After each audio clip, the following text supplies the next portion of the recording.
déjà beaucoup à faire dans ce pays balaa ñuy wax ci problème jeunesse bi après manque d'emploi bi pour ne pas dire fu mu toll nii voilà manque de repère bi bu ñu seetlu ci jeunes on va parler un tout petit peu ci ba des ba tey ci wàllum dossier de justice yi gis nañ évasion ki nga xam ne mooy Pape Massayer Seck bokkoon aussi ci voilà il était agent des impôts et domaines ñu ko bokk ba tey ci force spéciale loolu lan lay renseigner selon vous par rapport à suñu voilà suñu prison yi.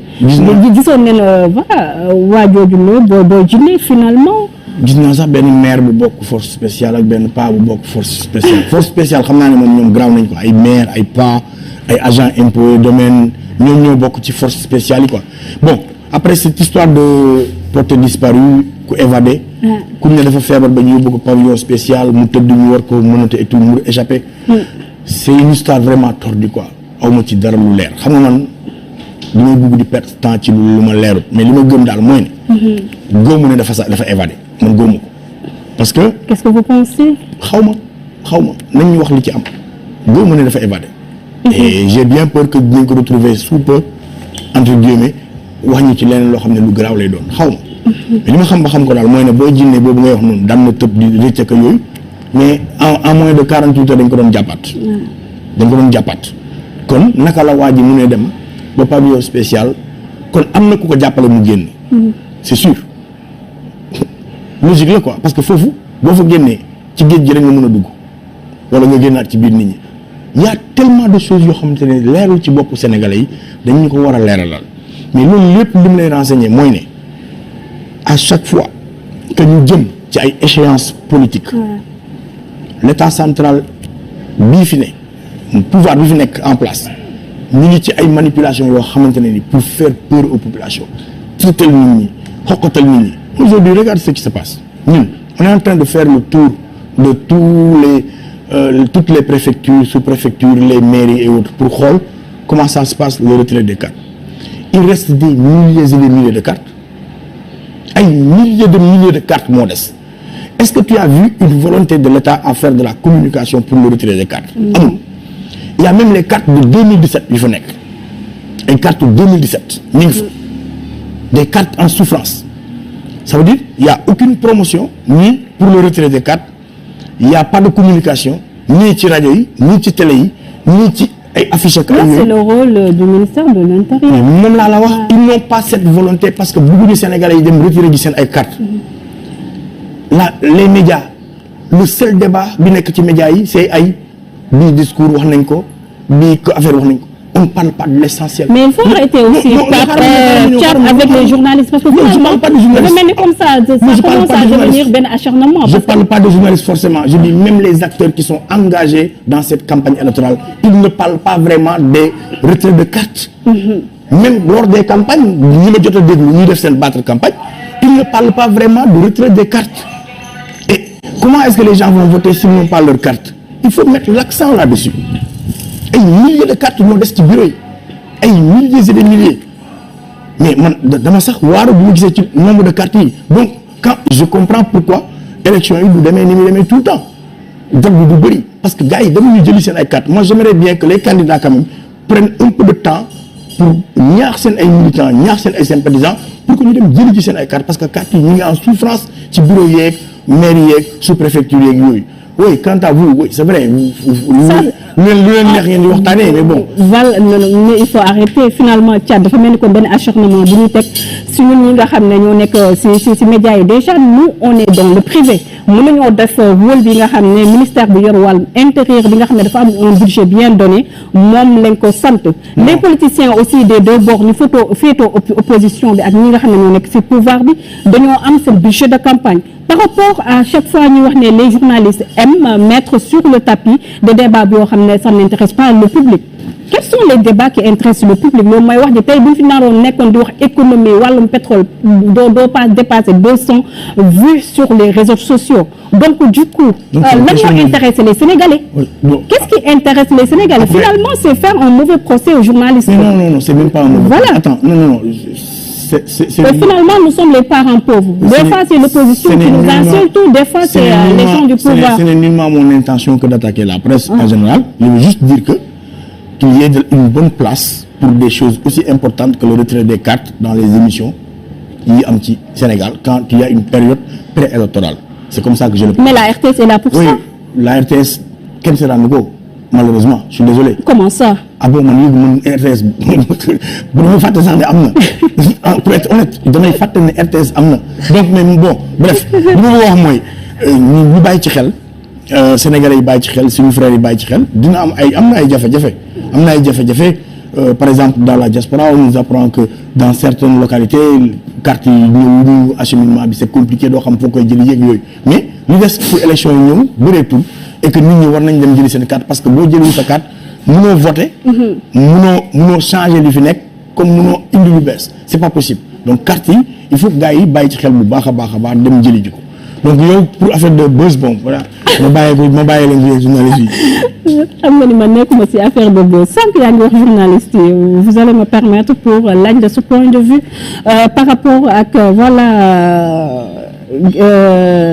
tension bi nga xam ne seetlu neen ko diggante Sonko ak RTS naka nga ko jàngee da nga jàpp ne carrément il a manqué d'élégance wala il était dans son rôle. mais du lu bees sax loolu du lu bees gis nañ ñeneen ñu ko fi def ñun sax defoon nañ ko en 2012 RTS mosuñu couvrir. mais vous n'aspirez pas à diriger. oui mais attends oui mais dama ne la loolu pourquoi loolu c'est le plus normalement loolu lu ko gën a normal amul. C'est une télé qui est là pour le pouvoir.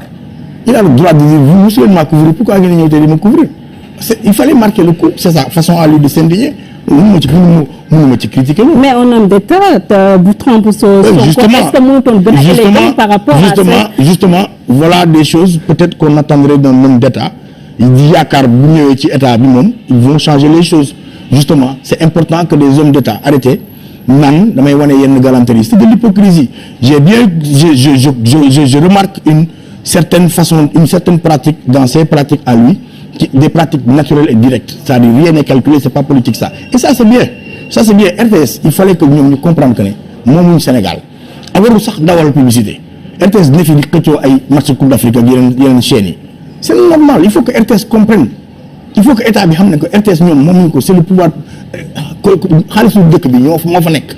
mais télé la boo xam ne kenn du fa toog benn opposant du fa jàll même journaliste boo amee noo waxee ñu dàq la non attends il faut qu'on arrête c'est une chaîne qui appartient à l'État et c'est l'entendement que les Sénégalais en ont man RTS bu ma ko xoolee rek c'est parce que match Sénégal boo xam ne war nañu ko feneen la donc bu ma ko sax xool ban programme wax ma benn jour RTS xaw ma fa benn journaliste fi may waxee ak yow nii ay man ba tey ñoom Elisabeth laa xam mais lu garaaw laa lay wax ba tey ay ñoom Elisabeth ay ñoom je sais pas ay ñoom Jérôme Diouf mais.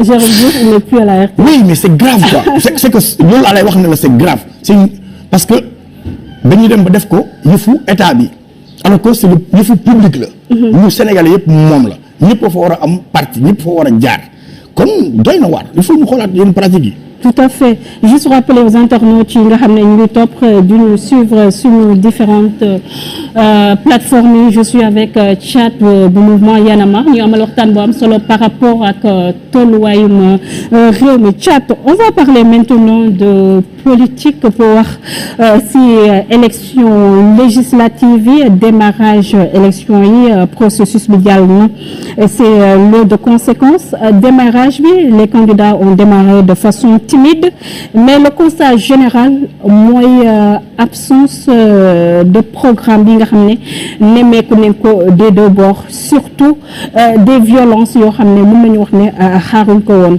mu mel ni comme voilà xeeti politiciens yi ñu am léegi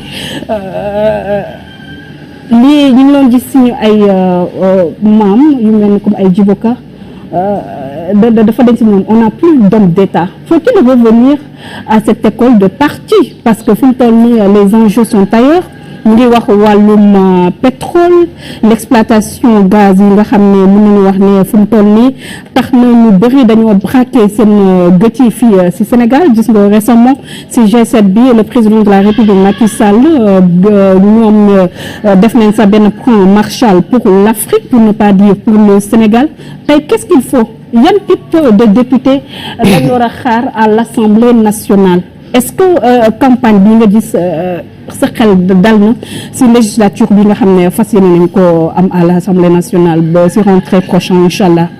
dama gëm ne législature du gën a yées bii fi weesu loolu lu ma gëm la. ah bon waaw assemblée lu gën a yées bii ñu am nii jamono ji mënut nekk. assemblée mënul ñàkkal amal njëriñ askanu Sénégal. comme bii ñu yor nii tey ni mu fi mu toll. man gëwuma ko. mën nañ am bu gën a pire bii non gëwuma ko. toutes les lois qui ont provoqué des heurts dans ce pays ont été votées ci biir assemblée. lépp loo xamante ne ni luy jafe-jafe la lu Sénégalais di dund tey lu jëm ci mbirum moo xam loi la moo xam budget la. moo xam politique sax générale de l'État. kenn yóbbu ko foofu càmbar ko fa donc mënuñ am pire que ça mënuñ ko am maintenant dire que campagne bi c'est vide de programme machin. proposition. non ça je ne le dirai pas. ah bon non gis naa. ban proposition nga gis du man maay toog di wax diw wala diw mais gis naa quand même que beaucoup d'efforts ont été faits ci allant dans le sens où des députés vont peut-être proposer aux Sénégalais quelque chose de nouveau loolu man la sama vision la. mais c'est pas à proposer. Eux ils sont là pour voter des lois. Finalement ñoom ñuy permettre Sénégalais yi est-ce que nekkul loo xam ne c'est au-delà de leurs compétences. proposition de loi c'est le rôle du député. Voilà.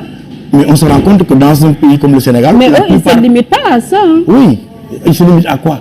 C'est quoi le rôle d'un député d'abord il faut que ñu xam ne. xam nga député bu la waxee dama lay tabaxal tali tabaxal la pont moom mënu ko. voilà. xam nga loolu donc man du ma déglu député bi may wax léegi kon Sénégalais yi defuñu bay déglu député bu naan la naa la tabaxal pont maintenant c'est que pour ne pas dugg ci ay diw wax na nangam wala diw wax na sangam gën naa ne assemblée bi mooy gën bii fi ne bi ñu war a mën a am mooy gën bii fi ne mais pour loolu am foog Sénégalais yi dem voter ji donc li ma gëm la mais quand on dit que Sénégal foog ñu delluwaat ci ay homme d'état delluwaat ci ay jamonoy jubaka est-ce que réew mi doxoon na réew mi doxul woon di mais bu ñu delluwaatee foofu ci ginnaaw catastrophe la politique doit se faire autrement man kay damay ñaan ñu yàkkamte ñu pare avec cette classe politique bii ñu yàgg am ci histoire du Sénégal ñu tàggoog ñoom ñu bees ñëw des jeunes ñëw fël jël seen ay responsabilités loolu la ñuy ñaan la politique la manière bi ñu ko doon defee au Sénégal au contraire loolu kay dañ ko war a loolu kay ñaan nañ ci yàlla musal rek c'est ce système là qui est toujours là loolu bu ñu ko sax ñaan yàlla delluwaat ci jamono boobu noonu non ce serait une catastrophe njàpp nañ dem quand le pays évolue les situations évoluent c'est vrai que j'attends que dans la campagne bëgg naa dégg un député qui me parlera d'une loi sur le comment dirais-je le code minier tu vois. moi je vais être très objective à part la coalition Aar Sénégal dégguma benn coalition boo xam ne proposé na loo xam ne voilà sénégalais yi mën nañ ci teg loxo wala loo xam ne sax ñoom seen ay compétences la voilà. loolu moom c'est ton avis. loolu moom c'est vraiment ton avis. Je respecte donc du coup voilà boo ne ma législature bi ñëw mënul. gën a biir là c'est. wéetal si. voilà sa opinion la Thiat. Thiat ñu wax ci par rapport ba tey ak campagne bi on a vu aussi des violences yoo xam ne dafa jaaxal ñu bëri. Le docteur Babacar Diop maire de Thiès qui a été voilà mën nañu wax attaqué par le camp d'en face Yewwi Askan Wi te mën nañu wax ne ci la bokk parce que ñoo porté woon candidature am si élection locale yi passé ba tax mu doon maire donc loolu lan la lay inspiré finalement mu mel ni comme gars yi seen ay combat aussi c'est pas pour l'intérêt de la nation. c'est déplorable que mu am ay incidents yu demee noonu parce que waxoon nañ ne élection yi li ñu ci ñaan mooy mu nekk d'abord une campagne très apaisée mais xawma exactement ce qui s'est passé mais bu fekkente ne Babacar Diop a été dañ ko agressé wala dañ ko torturé wala quoi que ce soit du lu rafet. du vraiment on le condamne fermement et fortement et que di wax ne que loolu yu mel noonu du mu répété wu maintenant mais c'est un truc que je ne maîtrise pas xawma qu'est-ce qui s'est passé. Je peux pas trop en parler mais li ma xam ba xam ko daal mooy ne violence. mais les images sont là aussi. mais je les ai pas vues. je les ai pas encore vues oui on peut être honnête j'ai pas encore vu ces images man maa ngi ci sensibilisation pour que les Sénégalais aillent récupérer leur carte pour dem voter. mais loolu dafa bokk ci sensibilisation bi Thiat aussi. loolu concerne wu ma loolu ça concerne les partis politiques et leurs militants xaaral rek mu leer man mouvement citoyen laa yor dans une période électorale ma citoyenneté qu'est-ce qu'elle me demande de faire mooy mu fexe sensibiliser pour me retirer des cartes ci loolu laa nekk. maintenant ne pas voir une vidéo où il y a eu des violences c'est pas un crime c'est un crime que dina waa par une vidéo pareil est-ce que crime la ma ne loolu laa laaj est-ce que crime la man ma ñàkk a gis boobu vidéo j'ai pas vu mais je condamne si fekkee ne violence dafa am fu mu mënti féetee ak boor bu mu mënti doon même ñu bokk parti di ko def du yoon parce que ñaan nañ ñu def une campagne apaisée bu amul benn tension ci Sénégal bi bañ jëm ci élection wu jàmm loolu la ñëpp di ñaan et Babacar je le connais personnellement parce que yàgg nañu bokk ay garde à vue yàgg nañu jàppandoo ensemble et mu de fekkee dafa gaañu man yëguguma ko mais maa ngi koy massaw vraiment di ko wax ne ko ñu ngi koy seet donc loolu laa ci mën a wax quoi. ñu nangul la ko Thiat ñu des ba tey si élection yi parce que nekk na voilà élection yoo xam ne ñu bëri si experts yu yëngatu si wàllum communication politique dafa nekk benn échauffement pour 2024 pour le pouvoir du président de la République Macky Sall. Gis nga voilà ils ont déployé de gros moyens par rapport voilà à ces élections du coup est-ce que cette cohabitation bi nga xam ne moom la ñi nga xam ne ñoo féetoo ci opposition bi bëgg dina yomb. mooy xam nga élection moom